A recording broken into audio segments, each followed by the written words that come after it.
Kekerasan selama pandemi meningkat 52,43% dan 57,8% diantaranya adalah kekerasan dalam rumah tangga.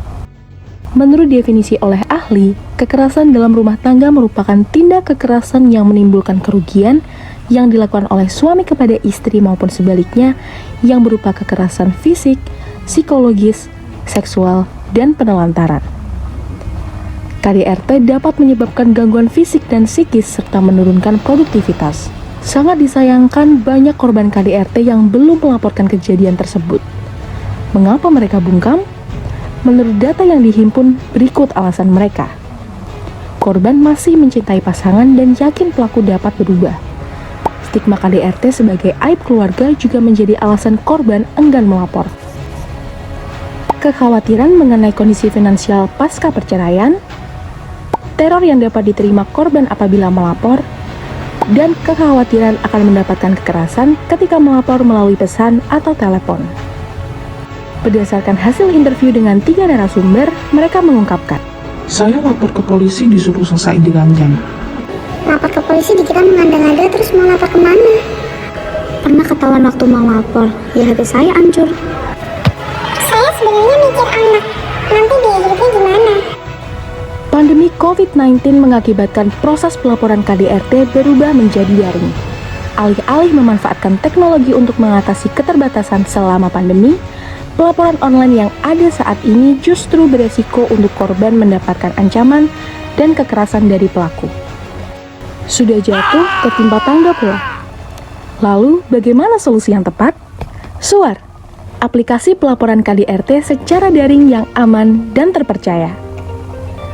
Suar hadir sebagai integrasi teknologi untuk menjawab permasalahan pelaporan KDRT yang ada saat ini.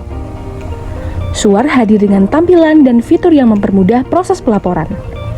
Suar dilengkapi dengan 6 fitur utama yang dapat membantu pengguna. Mode kamuflase berupa portal laman berita membuat Suar aman digunakan tanpa perlu takut untuk ketahuan. Bahkan ketika gawai terkunci, pengguna akan otomatis kembali kepada laman kamuflase.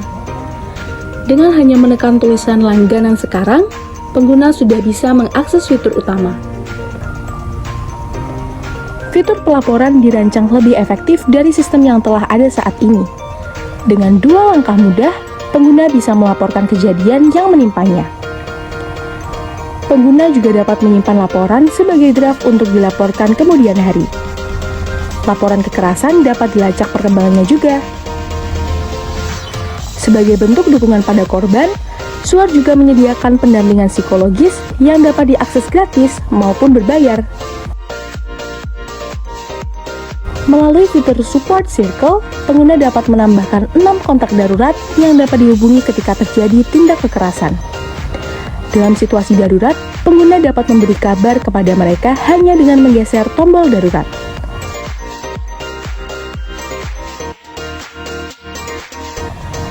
Suar juga menyediakan forum sebagai bentuk komunitas untuk berteman, berbagi, dan saling memberikan dukungan atas apa yang terjadi. Fitur ini dilengkapi dengan tombol report, prohibited words, dan mute words demi terciptanya komunitas yang aman dan nyaman. Suar juga menyediakan fitur pemberdayaan berupa pelatihan keterampilan dan lowongan pekerjaan untuk membantu korban agar mandiri secara finansial. Kini, Suar tersedia di Android dan iOS. Suar, berdiri bersama kamu.